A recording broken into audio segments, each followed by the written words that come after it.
ठीक ही होंगे। देखिए, पहले तो मैं क्षमा चाहता हूँ कि अब मैं रेगुलर वीडियो नहीं दे पा रहा, ठीक है? उसके पीछे कुछ कारण है। पर ऐसा बिल्कुल भी ना सोचिएगा कि चीज़ें डिले चल रही हैं या वगैरह कुछ। तो कुछ बातों पे हम डिस्कस करते हैं। तो आप लोगों के हैं कि कल्कि की एंट्री कब तक होगी, किस समय, ठीक है?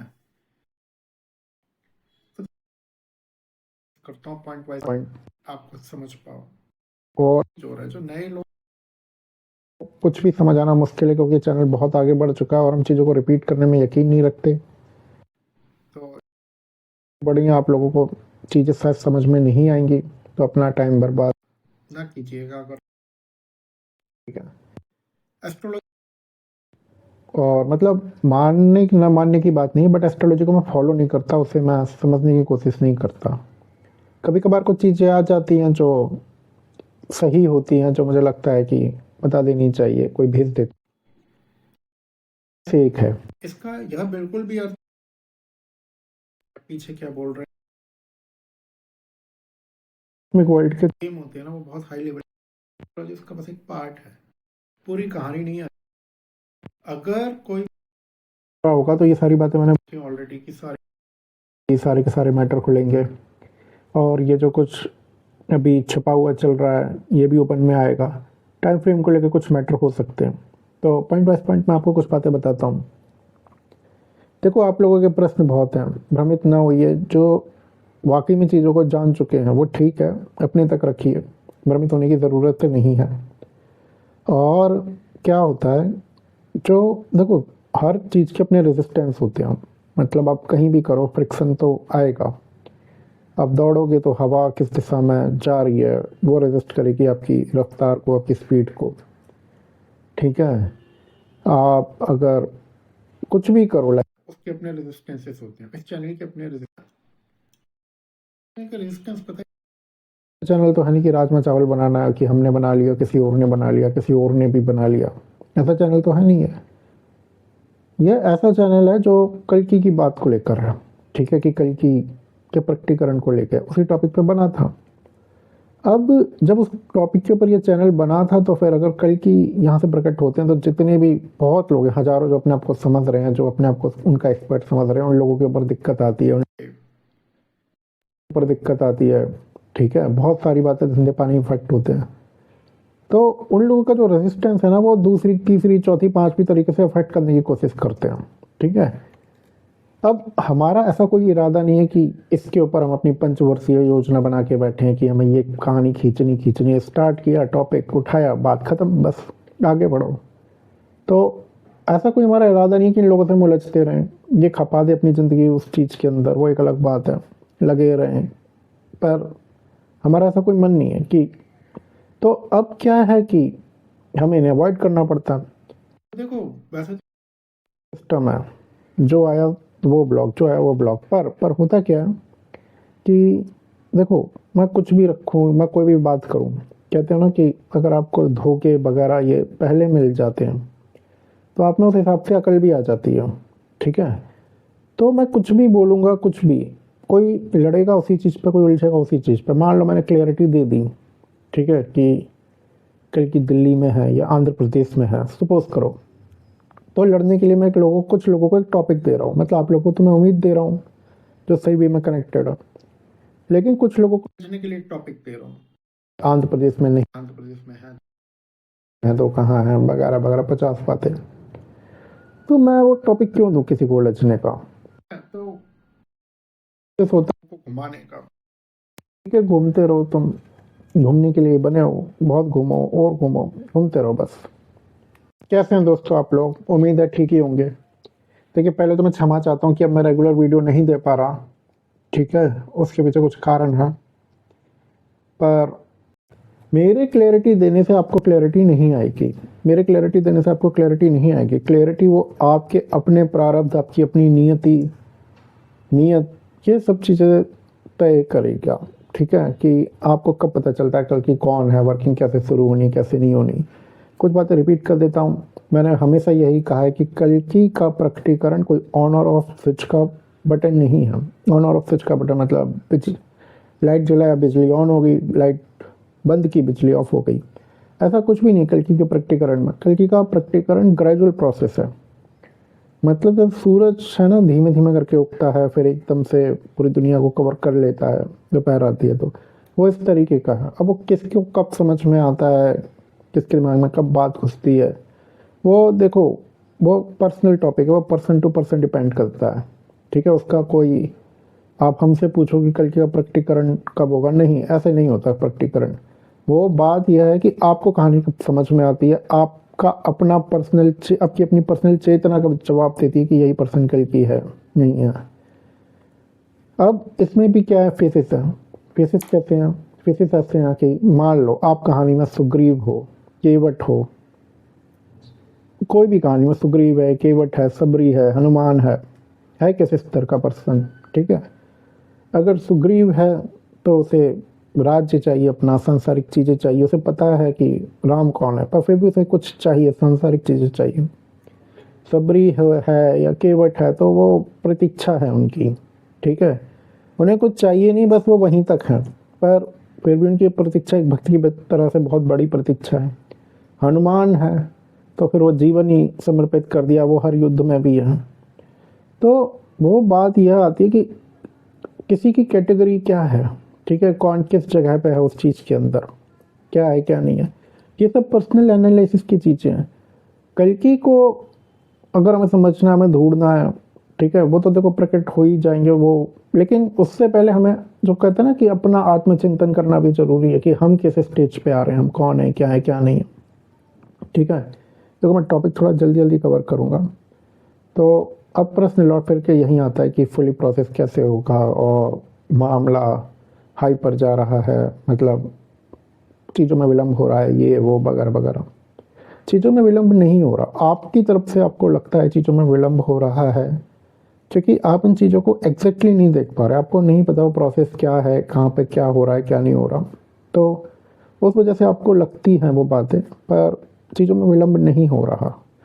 देखो कुछ बेसिक्स हैं, मैं डिस्कस कर लेते हैं, फिर हम इसी बात पे आएंगे कि कितना विलम्ब कितना नहीं, उस क्लैरिटी पर आएंगे। देखो क्या होता है कि ये जितनी भी बातें चलती हैं कि कल की वहाँ साधना कर रहे होंगे, यहाँ साधना कर रहे होंगे, वगैरह वगैरह, मतलब उस चीज़ का आप लॉजिक समझो।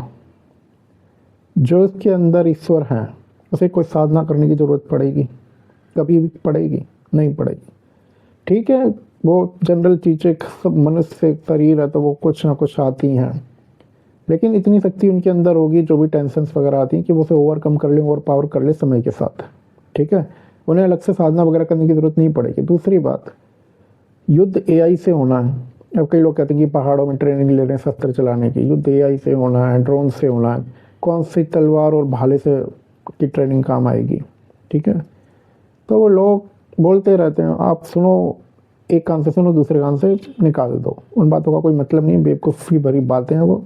ठीक है, अब ये जो प्रोसेस है ना, इसमें क्या है, अब मुझे एक बात बताइए, प्रश्न मैं आप लोगों से पूछ रहा हूँ कि जैसे युद्ध हुआ मान लो, ठीक है, या कुछ भी हुआ, युग परिवर्तन का मैटर हुआ, जिन्होंने रिसोर्सेज जोड़ रखे हैं उनके हाथ से रिसोर्सेज चाहिए, वो बर्बाद होंगे, वो निपटेंगे, अधर्म हारेगा। तो अगर उनके हाथ से रिसोर्सेज जाएंगे तो वो फिर आएंगे किसके हाथ में, किसी के हाथ में तो आएंगे। अब हम लोगों को क्या लगता है, देखो मैं फिर कह रहा हूँ कल्कि को मानने वाला बहुत बड़ा तबका नहीं है, बहुत बड़ा ग्रुप नहीं है, ये बहुत कम फिगर है। पूरे इंडिया में मान लो 2 लाख लोग होंगे ज़्यादा से ज़्यादा खींच के, इससे ऊपर नहीं है कल्कि के व्यूअर्स। तो पता है क्या है इसके अंदर कि अब तो वो जाएंगी किसी चीज़ है, वो आपको लगता है, कई लोग मतलब ये बोलते हैं कि जो कल्कि का नाम जपेगा, जो ये मंत्र जपेगा, ये भगवान की ऐसे पूजा करेगा या वैसे पूजा करेगा, ईश्वर उन्हें बचा लेंगे। देखो ऐसा कुछ नहीं होता। ठीक है, ईश्वर को हमारी पूजा की ज़रूरत नहीं होती, हमें ईश्वर की पूजा की ज़रूरत होती है। तो जब ईश्वर को हमारी पूजा की ज़रूरत नहीं होती तो वो हमारी पूजा के ऊपर कुछ हमें डिलीवर भी नहीं करते, कुछ देते भी नहीं हैं। वो हम ही लोग हैं जो पूजा करते हैं, फिर उनसे मांगते हैं। ठीक है, ईश्वर का ऐसा कोई हिसाब किताब नहीं है कि आप मेरी पूजा करो तो मैं आपको ये दूंगा वो दूंगा, नहीं, कुछ नहीं है उनका, तो उन्हें ज़रूरत ही नहीं है। तो देखो इस स्टोरी के अंदर पता है क्या होता है, हाँ, तो ये कई लोग ये बोलते हैं कि ऐसे पूजा करो, वैसे पूजा करो, ये साधना, वो साधना, ये मंत्र जाप, वो मंत्र जाप। देखो कुछ काम नहीं आना, कुछ भी काम नहीं आना। मतलब आप ये समझ लो कि किसी ने अगर गलत किया है तो कोई भी मंत्र साधना कर ले, कुछ भी कर ले, कुछ काम आना ही नहीं तो नहीं आना। किसी के कर्म अच्छे हैं, नियत साफ है, उसे कोई मंत्र साधना नहीं पता और उसकी नियति में भी लिखा ईश्वर साथ देंगे उसका, उसके कर्म इतने हाई लेवल के हैं तो वो दे देंगे। तो कर्म और नियत पे फोकस करो। दूसरी बात पता है क्या होती है कि देखो चीज़ें, हमें लगता है कि हम अच्छे इंसान हैं, लेकिन हम कितने अच्छे हैं वो समाज को क्या लगता है, फिर समाज के सामने चलो हम दिखा दें वो ईश्वर को क्या लगता है, प्रकृति को क्या लगता है, वो हमारे बारे में क्या सोचते हैं क्या नहीं सोचते। हम मान के चल रहे हैं अपने आप को दिव्य आत्मा और ऊपर वाला समझ रहा है कोई और, तो मामला में गड़बड़ हो जाता है। अब एक छोटी सी बात मैं आपको बताता हूँ। भारत की इस समय पे यह स्थिति है कि अगर कोई इंसान परेशान हो रहा हो, मर रहा हो, तो ये जिन्हें आम मनुष्य बोला जाता है, जो परेशानी में है, जिनके लिए बोला जाता है कि ईश्वर आएंगे, और इनमें से अधिकतम ये तो रील बनाएंगे। ठीक है, रील बनाने बैठ जाएंगे। तो बहुत इंसिडेंसेस हो चुके हैं, लोग रील बनाने बैठ जाते हैं, मतलब वीडियो रिकॉर्ड करने बैठ जाते हैं, मदद नहीं करते। और या फिर कोई ट्रक वगैरह वगैरह अगर पलट गया तो बच्चा किसी को कोई नहीं रहा, सामान लूट के ले जाएंगे। तो देखो आप यह बोलो कि ऐसा अभी इस समय पे कॉमन पर्सन भी बहुत सही है और बहुत अच्छा है, तो नहीं, ऐसा कुछ भी नहीं है। अधर्म तो चलो जो भी है, जो भी कली के लोग हैं, जो भी उनका स्ट्रक्चर है, कार्टेल है, वो तो चलो ब्रेक होगा, वो तो लिखा है। लेकिन फिर वो चीज़ें जाएंगी किसे? वो चीज़ें ऐसा नहीं कि वो वहाँ से चीज़ें सिस्टम्स वगैरह लेके वो एकदम कॉमन पर्सन के हाथ में ही आ जाएंगे। ठीक है, कॉमन पर्सन सही है, अच्छा है, गलत है, दारू में पैसे उड़ा रहा है, ठीक है, दूसरों को लूट रहा है, पड़ोसी को लूट रहा है, भाई भाई को मार रहा है, और उनके हाथ में चीज़ें चली जाएंगी। नहीं, ऐसा नहीं होगा, ऐसा कुछ भी नहीं होगा। ठीक है, तो अब आपको ना इस युद्ध को ज़रा समझना पड़ेगा। ये युद्ध होगा किससे, हवा में होगा, कैसे होगा, तो कौन किसका सपोर्ट करेगा, कौन किसका सपोर्ट नहीं करेगा, ये उसका एक बेसिक समझ लो। जल्दी जल्दी बोलूँगा मैं थोड़ा सा। देखो क्या होता है कि हम लोग क्या करते हैं, हम लोग चीज़ों को ना पोलराइज्ड कर देते हैं। पोलराइज्ड का मतलब हिंदी में ये होता है कि मैं इस तरफ तुम उस तरफ, एकदम आर पार की लड़ाई। देखो राम रावण का युद्ध अलग था, ठीक है। और चलो इसमें भी मैं आपको बीच में एक बात बता देता हूँ, पोलराइज्ड वर्ड याद रखना, पोलराइज्ड पे मैं अभी आऊँगा, ठीक है। तो उससे पहले आप एक चीज़ समझो, प्रहलाद और हिरण्यकश्यप का जो मैटर हुआ था, उसमें वो नरसिंह अवतार जो थे वो पर्सनली इन्वॉल्व थे, ठीक है, भाई शरीर इन्वॉल्व थे। फिर राम और उनका मैटर हुआ, राम रावण का मैटर जो हुआ, उसमें राम अपनी सेना के साथ, मतलब वानर सेना के साथ, और रावण अपनी सेना के साथ इन्वॉल्व था। तो ये दोनों पर्सनली अकेले तो लड़ नहीं रहे थे, जैसे नरसिम्हा अवतार में केवल नरसिम्हा अवतार हिरण्यकश्यप के अगेंस्ट था। अब राम अवतार से आप और आगे चलो, कृष्ण अवतार पे, तो कृष्ण अवतार में कृष्ण ने अपनी सेना भी छोड़ दी, ठीक है। कृष्ण ने अपनी सेना भी छोड़ दी। वो सेना पांडवों की थी, कृष्ण का बस दिमाग था। कृष्ण उलझ भी नहीं रहे थे, कौरवों को मार भी नहीं रहे थे, वो शस्त्र भी नहीं उठा रहे थे, कुछ नहीं कर रहे थे। तो ऐसे ही दूसरों की सेना से लड़ रहे थे। तो अब आप एक चीज़ सोचो कि कल्कि की लड़ाई कैसी होगी, कल्कि का युद्ध कैसे होगा। जब ये युद्ध प्रोग्रेसिव होता जा रहा है, ईश्वर युद्ध में से डायरेक्टली हटते जा रहे हैं, तो कल्कि का युद्ध कैसा होगा? कल्कि का जो युद्ध होगा वो, चलो अब आते हैं पोलराइज वर्ड पर। इस प्रश्न को याद रखना कि कल्कि का युद्ध कैसा होगा। तो पोलराइज वर्ड पे आते हैं। पोलराइज देखो क्या होता है कि उसमें दो लोग आमने सामने होते हैं, ये सही है ये गलत है, धर्म धर्म एकदम क्लियर होता है। अभी जो चल रहा है ना समय, उसमें धर्म धर्म क्लियर नहीं है, ये सब मिक्सअप हो चुका है, ठीक है। एक घर है, एक घर में 4 लोग सही होंगे और 10 लोग गलत होंगे। जो मान लो 40 लोगों का परिवार है और जो बाकी बची 26 हैं, वो अच्छा भी कर लेते होंगे, गलत भी कर लेते होंगे, ठीक है। सब ग्रे साइडेड होगा, ना कुछ वाइट ना ब्लैक। तो अब क्या है इसके अंदर कि सब मिक्सअप है। तो कल की आप यह बोलो कि किसकी तरफ से लड़ेंगे, कैसी तरफ से लड़ेंगे, बहुत अजीब क्वेश्चन है, ठीक है। वो कल की पुराण वगैरह उस टाइम पे जो लिखा गया वो कितना सही है, वो कितना गलत है, वो आपको समय बताएगा। 2026 में सारी बातें क्लियर हो जाएंगी, आपको रमा पद्मा की स्टोरी भी क्लियर हो जाएगी, ज़्यादा टाइम नहीं है। अच्छा, अब उसके अंदर क्या है कि जब ये चीज़ें क्लियर नहीं होती, अभी आप बोलो कि भारत रूस से लड़ेगा या अमेरिका से लड़ेगा या पाकिस्तान से लड़ेगा। मैंने आपको क्या कहा था? मैंने आपको यह कहा था कि भारत और पाकिस्तान का अब युद्ध नहीं उस तरीके से होने जा रहा। उसके पीछे कारण है, उसके पीछे बहुत बड़े कारण है। कारण मैं अभी बताने बैठूंगा तो फिर बात घूम जाएगी। बहुत शॉर्ट में आपको बता देता हूँ। ये अडानी अंबानी का जो भी मैटर चल रहा है ना, ये अडानी के अगेंस्ट है यूएस से और अंबानी के फेवर में है, ठीक है। अडानी के अगेंस्ट क्रिमिनल केसेस वगैरह उन्होंने कुछ मतलब चार्जशीट वगैरह फाइल कर रखी है, समन से इशूड है। और गवर्नमेंट का कुछ ऐसा है कि गवर्नमेंट अडानी के अगेंस्ट जा नहीं सकती। तो अगर गवर्नमेंट ने कुछ भी किया पाकिस्तान के अगेंस्ट तो वहाँ पे कुछ समस्या इंडियन को यहाँ पे हो जाएगी, अडानी को और ज़्यादा हो सकती है, ठीक है। और अडानी को अब समस्या होगी तो वो इंडियन पॉलिटिक्स में बहुत से लोगों को समस्या हो जाती है। तो पाकिस्तान और भारत का युद्ध ऐसा कोई देख, मैंने पहले भी कहा था, दोबारा कह रहा हूँ, अब नहीं होगा, ठीक है। अब आप एक चीज़ और समझिए इसके अंदर कि अभी देखिए लाल किले पे ब्लास्ट हुआ और पाकिस्तान ने उसकी जिम्मेदारी ली। फिर वो कश्मीर में वो भी उड़ा दिया एक पूरा का पूरा पुलिस स्टेशन, उसकी भी जिम्मेदारी पाकिस्तान के टेररिस्ट ने ली। लेकिन गवर्नमेंट खुद ही नहीं कह रही कि ऐसा कुछ हुआ है। तो अब वो चीज़ें रहने दीजिए थोड़ा सा। हाँ, तो हम वापस अपने टॉपिक पे लौट के आते हैं। देखिए क्या होता है कि अब इंडिया किसी से लड़ेगा, रूस से लड़ेगा या अमेरिका से लड़ेगा, जितनी भी भविष्यवाणियाँ हैं इन्हें छोड़ दीजिए। इन्हें इसलिए छोड़ दीजिए क्योंकि पहली बात तो कल की इंडिया के रूलर नहीं होंगे, ठीक है, कल की पूरे वर्ल्ड के लीडर होंगे। तो ऐसा कुछ नहीं होने जा रहा कि इंडिया इस वार में किसी के अगेंस्ट खड़ा होगा या वगैरह वगैरह। दूसरी बात, धर्म और अधर्म की ना परिभाषा को आप देखिए, समझिए। एक कंट्री से उलझने का अर्थ यह होता है कि आप पूरी कंट्री से उलझ रहे हो, फिर उसमें अच्छे लोग भी हैं, बुरे लोग भी हैं। तो ऐसा कुछ नहीं होने जा रहा कि कल की सही लोगों से बेवजह उलझेंगे, ठीक है, ऐसा कुछ नहीं होने जा रहा। कल की का वार अलग लेवल पे चलेगा, वो हर जगह चलेगा, हर कोने में चलेगा दुनिया के, ठीक है, वो घर घर में चल जाएगा, वो कहानी ऐसी आएगी। तो अब समस्या यह है कि ये वार है किससे। देखो, वार मैं आपको बताता हूँ ये किससे है, आपको क्लैरिटी मिल जाएगी। किसी कंट्री के खिलाफ नहीं है। अगर किसी कंट्री के खिलाफ मान लो हो भी गया तो उससे एक आदमी जो मतलब क्या कहते हैं उसे, जो एक्सप्लॉइटेड है, शोषित है, ठीक है, जिसका सिस्टम से परेशान है, या उससे उसका क्या भला हो जाएगा, ठीक है, उससे उसका कोई भला नहीं होगा। पूरी दुनिया लेके भी उस आदमी का कोई भला नहीं होना, कल की अगर पूरी दुनिया भी कंट्रोल कर लेंगे।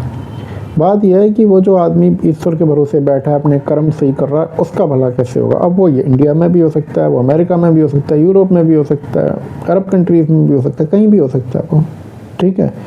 मेन बात है उस तक चीज़ें कैसे पहुँचेगी, उसका ईश्वर में विश्वास कैसे बरकरार रहेगा। तो देखो, इसके अंदर क्या होता है कि आपको पहले तो ये समझना पड़ेगा कहानी में विलन कौन है। विलन है कार्टेल, ठीक है, जो मेन विलन है वो है कार्टेल। वो कार्टेल का क्या है, मैं आपको एक छोटी सी चीज़ बताता हूँ जो मुझे किसी ने बोली थी।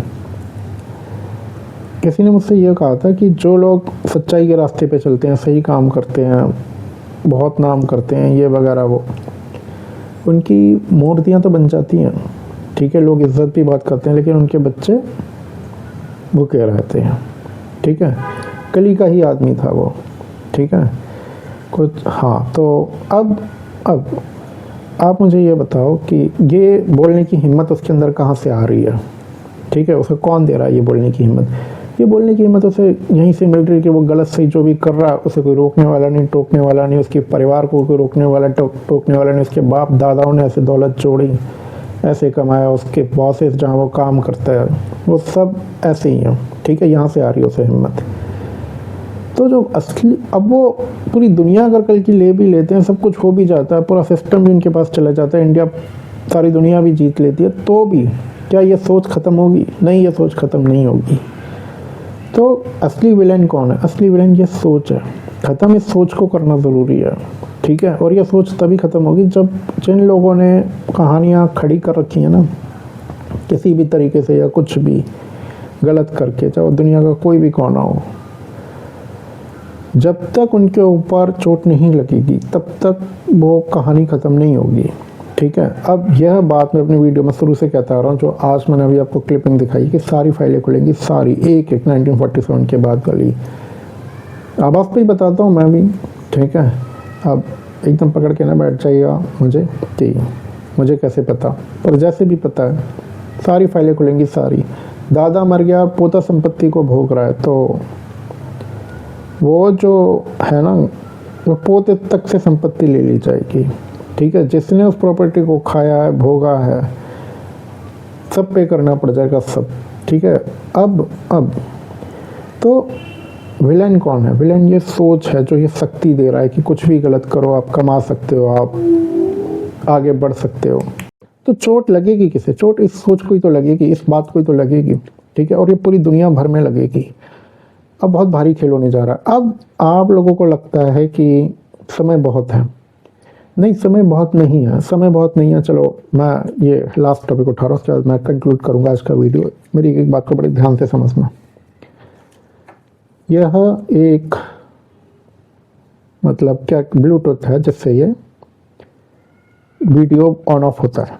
ठीक है, अब ये ब्लूटूथ 5 ग्राम का होगा। अगर इस ब्लूटूथ के ऊपर इस ब्लूटूथ में कुछ ऐसा है, मान लो इस प्लास्टिक के टुकड़े से एक सिप चल सकती है, मतलब सिप में कोई माल फंक्शनिंग होगी, खराबी आ गई। ठीक है, तो और उसे इस पीस की ज़रूरत है, तो ये जो अब वो 2000 करोड़ का जो सिप रुका पड़ा है, ठीक है, वो किसकी वजह से रुका पड़ा है? वो इसकी वजह से रुका पड़ा है। तो ये ब्लूटूथ क्या कॉस्ट होगी इसकी? बहुत ज़्यादा नहीं होगी, ये रिप्लेसेबल पीस है, 500, 1000, 1500 कुछ ऐसी कॉस्ट होगी इसकी। पर अब क्या है कि अगर इसकी वजह से सिप रुकी पड़ी है, तो इस ब्लूटूथ की कॉस्ट बढ़ के इस पीस की कॉस्ट उस टाइम पे कोई 1 करोड़ भी दे देगा, कोई 2 करोड़ भी दे देगा, कोई 4 करोड़ भी दे देगा। कीमत ना समय की होती है।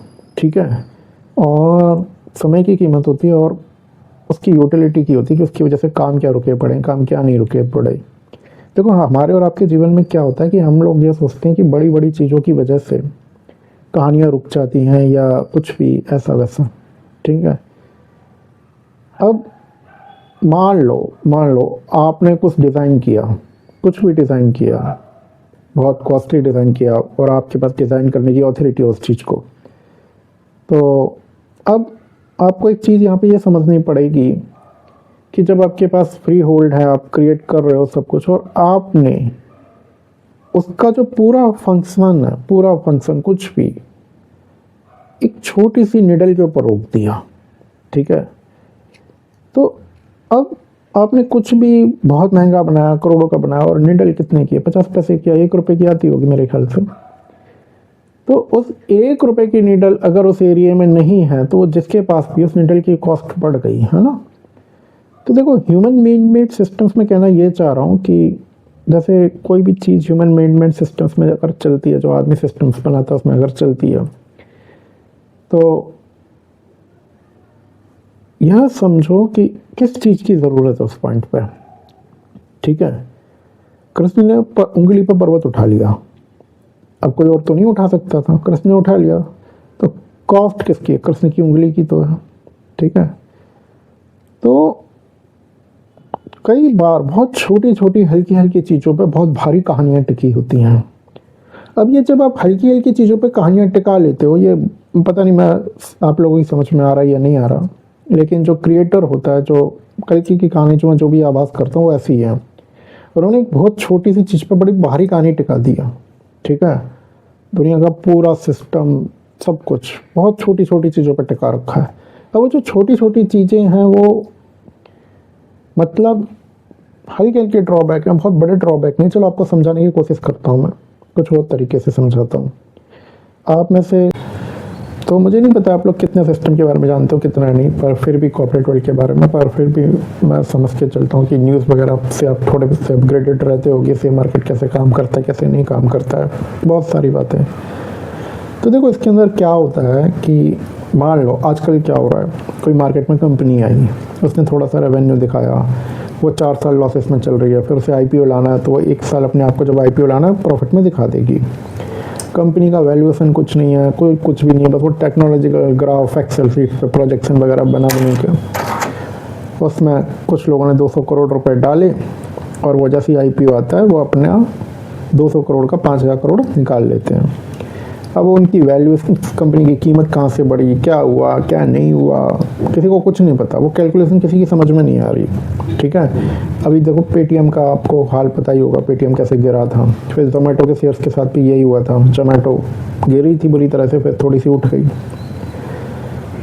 तो अब वो ये जो वैल्यूएशन बढ़ाते घटाते हैं इसका कोई लॉजिक नहीं होता, उनके पास कुछ नहीं है, बस कोई बैंडविड्थ नहीं है, कोई स्ट्रेंथ नहीं है, बट एक्सेल पर चीज़ें घुमाई पलटी काम कर दिया। अब जो चीज़ें इतनी फास्ट तरीके से बढ़ती हैं ना वो गिरती भी उसी तरीके से। अच्छा, अब इसके अंदर क्या है, बट आप उन लोगों के स्कोप से देखो तो वो क्या कर रहे हैं, वो ये कर रहे हैं कि उनका मतलब जो भी सिस्टम रहता है, लोगों का सिस्टम ये रहता है कि आप ये अब हमें 200 करोड़ की ज़रूरत है, 200 करोड़ कौन प्रोवाइड करवाएगा, इंडिया का कोई पर्सन करवाएगा, चाइना का करवाएगा, यूएसए का करवाएगा, कौन सा बिजनेसमैन करवाएगा, फिर जब हमारे पास इतना आ जाएगा तो हम उसे कैसे आईपीओ लेके आना है, क्या दिखाना है क्या नहीं दिखाना है वगैरह वगैरह, वो ये सोचते हैं, उनकी सोच ऐसे काम करती है। ठीक है, तो वो जिस हिसाब से भी अपनी कंपनी की कॉस्टिंग निकालते हैं कि मतलब एक कंपनी 100 अभी 200 करोड़ की दिख रही है और आईपीओ आने पर 20,000 करोड़ की हो जाती है, तो वो जो भी अकाउंट्स में घुमाते हैं, बही खातों में घुमाते हैं, वैल्यूएशन दिखा देते हैं, वो एक अलग सिस्टम हो गया, आप उसे साइड में रखो। अब मैं आपको एक छोटी सी बात बता रहा हूँ, आप उस बात को समझना कि जब ये कहानी लिखी जाएगी तो इसमें एक पॉइंट आता है। पॉइंट क्या आता है कि मुझे एग्जांपल लेना पड़ेगा किसी चीज़ का। सपोज़ करो, जस्ट सपोज़ करो कोई स्टेट गवर्नमेंट उठा लो आप, यूपी हुआ या उड़ीसा हुआ या कर्नाटक, तमिलनाडु, कोई भी एक उठा लो। अब मान लो कल की वहाँ अपना काम सेट करते हैं, ठीक है, जो भी कल की वहाँ अपना सिस्टम शुरू करते हैं, वहाँ से कहानी लिखते हैं। अब नेचुरल सी बात है, गवर्नमेंट टैक्स भी लगाएगी, दूसरे तीसरे मैटर भी आएंगे, सब कुछ होगा। तो देखो इस चीज़ के अंदर क्या है कि अगर उन्होंने अपने पत्ते खोले, ठीक है, कहीं पे भी, तो वो जो भी वहाँ की अथॉरिटी है उसे यह पता है कि रूल्स कहाँ पे लगाने हैं, रेगुलेशंस कहाँ पे लगाने हैं। ठीक है, बात को ज़रा समझो, रूल्स कहाँ पे लगाने, रेगुलेशंस कहाँ पे लगाने, तो इस सिस्टम को कहाँ रोकना है, कहाँ बढ़ाना है। ठीक है, अब हवाओं में कुछ नहीं होता, अगर उन्होंने कहीं भी कुछ रखा, कहीं भी कोई चीज़ रखी, सिस्टम रखा, कोई भी एक, फॉर एग्जांपल आप कुछ भी उठाओ, ठीक है, वो पॉलिटिशियन प्राइमरीली नहीं होंगे, सबसे पहले वो पॉलिटिशियन नहीं होंगे, भाषण देना उनका काम नहीं है, तो भाषण नहीं देंगे, अपनी अच्छाई करो, दूसरे की बुराई करते रहो, ये सब उनका काम नहीं है। वोट वगैरह मांगना, कुछ नहीं मांगने जा रहे वो। लेकिन जस्ट फॉर एक बार को सोचो, कोई सीमेंट फैक्ट्री खोली या फिर ऑयल का प्लांट खोला या फिर कुछ और आप लगा लो, कुछ भी, ये एग्रीकल्चर प्रोडक्ट्स का काम किया, कुछ भी काम आप करोगे ना, गवर्नमेंट को अथॉरिटी मिल जाती है चीज़ों की। ठीक है, कि ये चीज़ रोटन है, ये ख़राब है, ठीक है, फैक्ट्री सील कर दो, ये नदी के पास है, फैक्ट्री सील कर दो। ठीक है, फिर टैक्स इतना है, आप पहले जमा करो, ये वो सब सारी की सारी बातें। अब देखो इस बात का अर्थ पता है क्या, इस बात का अर्थ ये, आप कल की जब बात करो ना, तो आप एक ऐसे ह्यूमन बीइंग की बात करो, आवाज़ पे बता रहा हूँ, मुझे कुछ नहीं पता। ठीक है, तो आप एक ऐसे ह्यूमन बीइंग की बात करो जिसके पास अनकंडीशनल पावर है। ठीक है, कॉस्मिक वर्ल्ड ने उसे दे रखी है, तो जिसके पास अनकंडीशनल पावर है, कि जब उसने जैसे सिस्टम रखा, उसके पास अनकंडीशनल पावर कहाँ रही, नहीं रही ना। वो पावर किसके पास चली गई, वो पावर उन लोगों के पास चली गई जो कोई भी पॉलिटिशियन है, करप्ट है, उसके पास आ गई। अब वो कैसे भी मंत्री बना, नेता बना, विधायक बना, कुछ भी बना, उसके पास आ गई वो पावर। तो आपको ऐसा क्यों लग रहा है कि कल की कहीं से भी ऐसा कुछ करेंगे कि उनकी जो भी अथॉरिटी है, जब वो सीधा ईश्वर से कोऑर्डिनेट करके चल रहे हैं, वो अपनी अथॉरिटी, उन्हें जब पता है सामने वाला क्या स्टेप लेगा क्या नहीं लेगा, मोल भाव करने की स्थिति में वो आ गया पर्सन। ठीक है, तो वो कुछ भी ऐसा करेंगे कि वो अथॉरिटी किसी और को दे दें, नहीं वो नहीं देंगे। मैं बताता हूँ क्या होगा। वो अपने ना सारे पत्ते खोलेंगे ही नहीं, कभी कभी भी नहीं खोलेंगे। वो बात बहुत सिंपल सी जाएगी कि किसी के भी सामने कि ये मैटर है, आपकी पॉलिसीज क्या कहती हैं, देख लो, चीज़ें टर्न अराउंड हो सकती है तो ठीक है, नहीं हो सकती तो कोई बात नहीं, फिर हम दूसरे तरीके से कर देंगे, ठीक है। अब देखो, वो जो दूसरे तरीके से जब वो करेंगे, अब मान लो एक पत्ता खोला, एक कार्ड खोला किसी के सामने, अब सामने वाला तो ये सोच रहा है कि इस आदमी के पास एक कार्ड है, बस एक ही कार्ड है, उस आदमी के पास 2000 कार्ड्स हैं, ठीक है, वो तो एक के बाद एक खोल सकता है सारे के सारे, लेकिन उसने सामने वाले की इंटेंशन जाने के लिए बस एक कार्ड खोला, इंटेंशन जाने से समझ आ गया चीज़ें किस तरफ जानी किस तरफ नहीं जानी, तो वो आदमी क्या करेगा, वो पहले ही उसका सॉल्यूशन निकाल के रख देगा, जो भी कल की है, ठीक है। और सॉल्यूशन इस तरीके से निकाले जाएंगे कि वो अथॉरिटी किसी की भी ना रहे, किसी की भी नहीं, ठीक है, ना तो कोई मोल भाव कर पाए, ना कोई उसमें सिचुएशन क्रिएट कर पाए, ना कोई अपना हिसाब किताब लगा पाए, कोई ना उनसे समझौता करा पाए। अब इन सब चीज़ों में क्या है, तो मान लो अगर उन्हें उड़ीसा में कोई प्लांट डालना है, सपोज करो, या उड़ीसा से वो काम शुरू करते हैं और वहाँ से हिसाब किताब नहीं बैठ रहा उनका, तो उनके पास अगर ऑप्शन किसी और स्टेट से काम करने का है तो वो वहाँ से कर देंगे, उनकी जैसी बात बनेगी, ठीक है, चीज़ों को तो आना है ही। अब ये जो मैं आपको स्टेट का एग्जांपल देके बात समझा रहा हूँ ना, वो आप ठीक है स्टेट के हिसाब से आप चीज़ें समझ लो, बट ये काम ग्लोबल है, ठीक है, जो भी कल की जो काम है वो ग्लोबल है। अब तो उसमें क्या है ना, चीज़ें कंट्री वाइज चलेंगी। अगर उनका इंडिया में समीकरण नहीं बैठ रहा तो आप ऐसा ना सोचिए कि फिर वो चीज़ें इंडिया से ही चलेंगी, वो कहीं और से ऑपरेट कर देंगे, किसी टैक्स सेफ कंट्री से ऑपरेट कर देंगे, दुबई से ऑपरेट कर देंगे, यूएसए से ऑपरेट कर देंगे, कहीं से भी कर देंगे वो, ठीक है। और इसमें आपको कुछ अजीब नहीं लगना चाहिए, क्योंकि अगर आपने नास्ट्रेडमस की भविष्यवाणियाँ पढ़ी हैं तो उसमें ऐसा है कि कल की जो राइजिंग होगी वो तो एक कंट्री से होगी, लेकिन वो पूरी दुनिया कवर करते चले जाएंगे, ठीक है, एक के बाद एक, एक के बाद एक, तो वो कहीं से भी हो सकती है। अब तो लेकिन यह एक ज़रूरी चीज़ है, ज़रूरी हिस्सा है। अगर मान लो पॉलिटिकल सर्कल के साथ उनके हिसाब किताब नहीं बैठे, कल की डिमांड्स क्लियर है, ठीक है, जितना मैं जानता हूँ, जो भी कंस है, जो भी कंस, प्रॉपर्टी फीस और जेल, ठीक है, कंप्लीट फैमिली, उससे नीचे वो कॉम्प्रोमाइज़ करेंगे नहीं। अब आवाज़ पे बता रहा हूँ मैं तो चीज़ें आपको, ठीक है, तो ये चीज़ें इतनी आसान भी नहीं है, तो सामने वाले पॉलिटिशियंस भी अपनी बात रखेंगे, ये रखेंगे, बट इस चीज़ में कोई समझौता हो नहीं सकता, मुझे ऐसा कोई समझ, क्या होगा यहाँ पे, सीधी सी बात है, उन्हें अगर थोड़ा सा भी मामला इधर उधर हुआ, वो किसी और पॉइंट से दुनिया घुमा देंगे, ठीक है। अब इस चीज़ में आप थोड़ा सा डिफरेंस समझो, थोड़ा सा अंतर क्या है। जो बिजनेस आते हैं जनरली वो ये देखते हैं कि पैसा कहाँ से बटोरना है, पैसा कहाँ लगाना है, क्या होना है, क्या नहीं होना है। हमने जितनी करता हूँ, आवासी कैच कर रहा हूँ, हमने जितनी भी बात की, क्या हमने ये बातें की कि पैसा कहाँ से आना है, नहीं आना है, पैसा अरेंज करना है, चीज़ चलेगी नहीं चलेगी, क्योंकि हम बिजनेस की बात कर रहे हैं, नहीं की, क्योंकि वो जो भी होना वो होके रहेगा, उसे कोई नहीं रोक रहा, संसार में कोई नहीं रोक रहा, ठीक है। अब तो उस चीज़ की तो टेंशन ही नहीं है, बात तो यह है कि जिन्हें मानना है वो कब मानेंगे, ठीक है।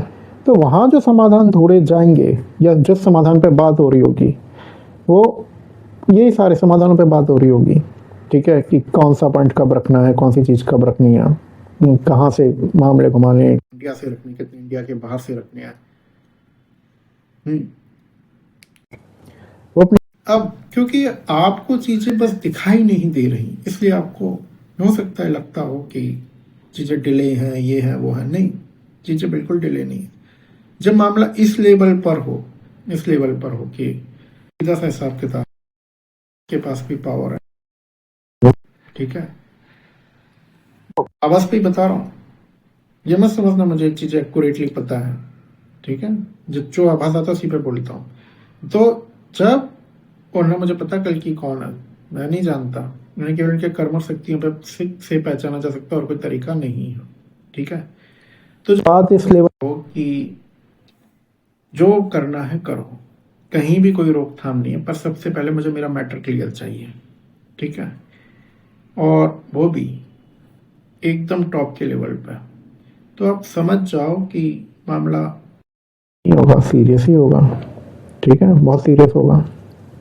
अब आप लोगों को लगता है चीज़ें डिले हैं, तो देखो नहीं होती कई बार।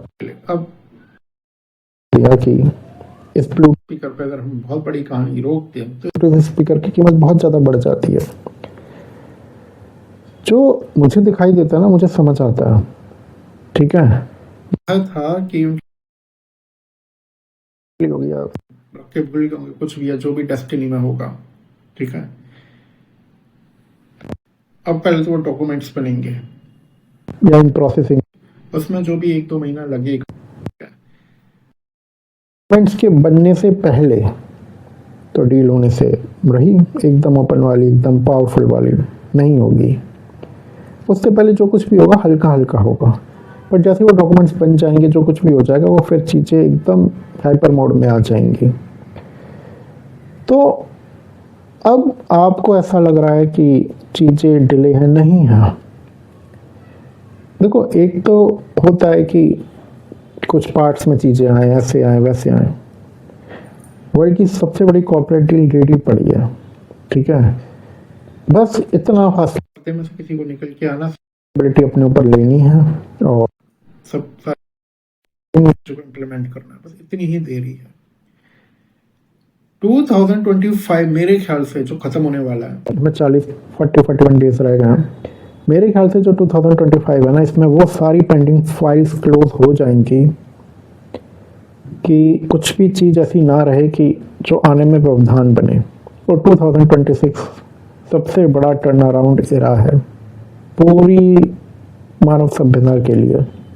अब तक जब से ह्यूमन सोसाइटी इस धरती पर है, ठीक है, तब से सब कुछ। आप चीज पर नजर रखिएगा कि कोई भी पर्सन, कोई भी, ठीक है, जो बड़े अभी कहीं पे भी नहीं है, एकदम कॉमन है, हम भी सर्च ही कर रहे हैं, वही कल की है। मैं कोई डिले नहीं है, जो थोड़ा बहुत होता है किसी काम को करने में, कहीं कोई डॉक्यूमेंट वगैरह रह गया, बस उतना ही है। पर ये भी तो सोचिए ना कि अब आपके सामने कहानी इस लेवल पे आ रही है, इस तरह चल रही है।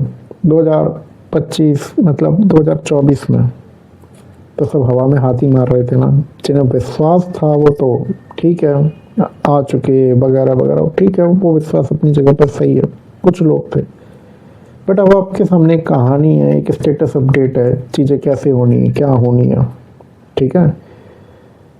तो बस आज के लिए इतना ही, ठीक है। और मैं नहीं जानता कल की कौन है, मैं जो भी बताता हूँ आवाज़ पे बताता हूँ, बस उसे उन चीज़ों को उसी तरीके से लीजिएगा, ठीक है। और मिलते हैं किसी अगले वीडियो में। 2-3 दिन वीडियो नहीं आता, परेशान ना हुआ कीजिए, ठीक है। हर चीज़ चल रही है, टाइम से चल रही है, सब कुछ होगा टाइम से होगा, हो रहा है। बस किसी की मैंने एक लाइन पढ़ी थी, जब 2012 की बात है, लाइन ऐसे थी, the human society is going to witness a show which they have never even dreamed of. और उसी की अगली लाइन ये थी, the each and every aspect of mythology will come true ahead of us. पता है इसका अर्थ क्या है हिंदी कि ह्यूमन सोसाइटी का शो देखने जा रही है जो कभी उन्होंने सपने में जिसकी कल्पना भी नहीं की होगी, और जिन्हें माइथोलॉजीज कहते हैं ना, उनकी एक एक बात हमारे सामने आके खड़ी हो जाएगी। 2026 फर्स्ट स्टोरी डे है जब वो 7 इयर्स पीरियड शुरू हो जाएगा, ठीक है, और जिसमें सारा का सारा चेंज होना। 7 ईयर पीरियड को आप ऐसे ना लीजिएगा कि 7 ईयर पीरियड लगेगा ही, हो सकता है 5 साल में खेल खत्म हो जाए, पर 7 ईयर से ऊपर नहीं जाएगा, ठीक है। चलिए मिलते हैं आगे किसी वीडियो में कि 7 ईयर पीरियड लगेगा ही, हो सकता है 5 साल में खेल खत्म हो जाए, पर 7 ईयर से ऊपर नहीं जाएगा, ठीक है। चलिए मिलते हैं आगे किसी वीडियो में।